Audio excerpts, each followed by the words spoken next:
Mula dito sa QC, Isupasek na yan!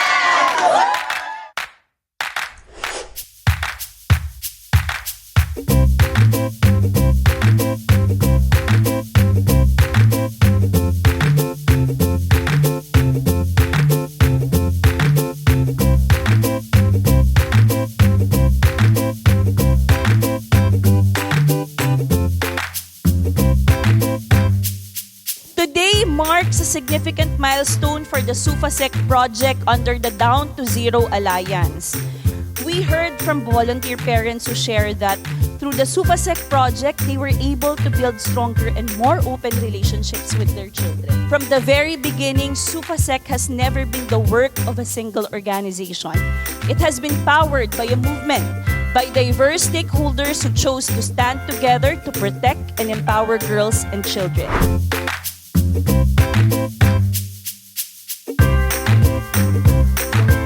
Ang nabago sa akin simula nang sumali ako sa SUFASEC ay ang aking kakayahan sa pagsasalita sa harap ng maraming tao. Ang pangarap ko ay sa lipunang makakapanakan ng aking karapatan. Kaya ko lang naman kasi ginawa yun eh.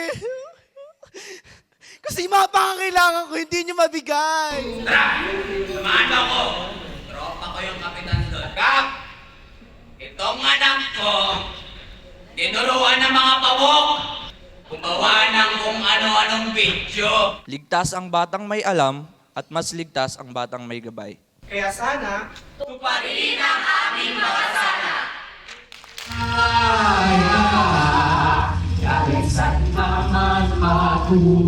Nakaka-excite na marinig yung opinion at experiences po ng ating mga bisita o ating mga speakers. Paano po kayo nagsimula sa proyektong SUFASEC program and how did this project strengthen your work in law enforcement? Kaming mga kapulisan kasi, hindi lang prevention ng crime. Actually, kami yung pumupunta sa baba, nakikipag-communicate sa barangay, sa mga schools, para masabi din sa kanila kung ano yung mga karapatan nila.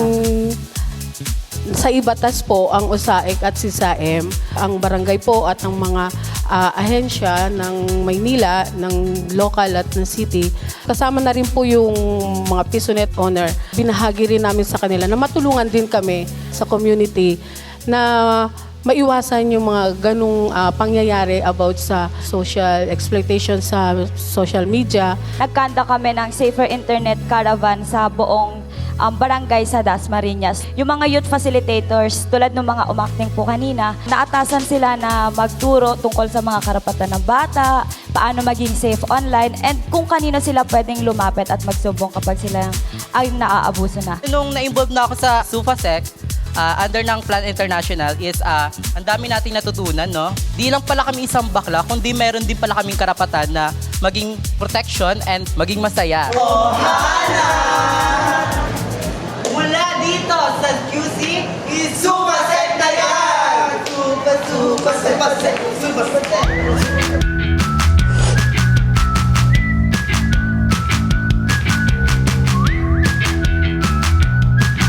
Ang inyo pong dedikasyon sa advokasya at ang inyong mga konkretong programa ay hindi lamang nagbibigay ng agarang tulong sa mga biktima, kundi nagpapalakas din ng kamalayan sa komunidad upang maiwasan ang mga ganitong uri ng karahasan.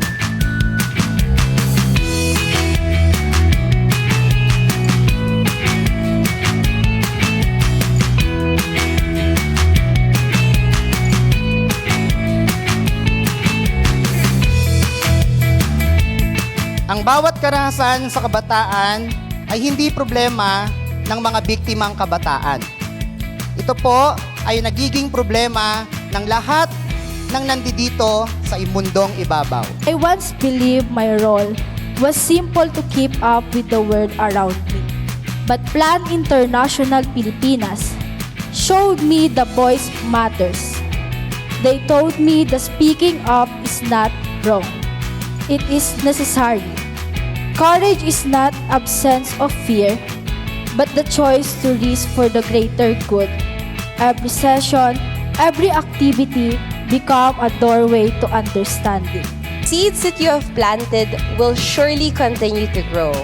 and each child's safer future will be your legacy. The Netherlands stands with the Philippines in this fight.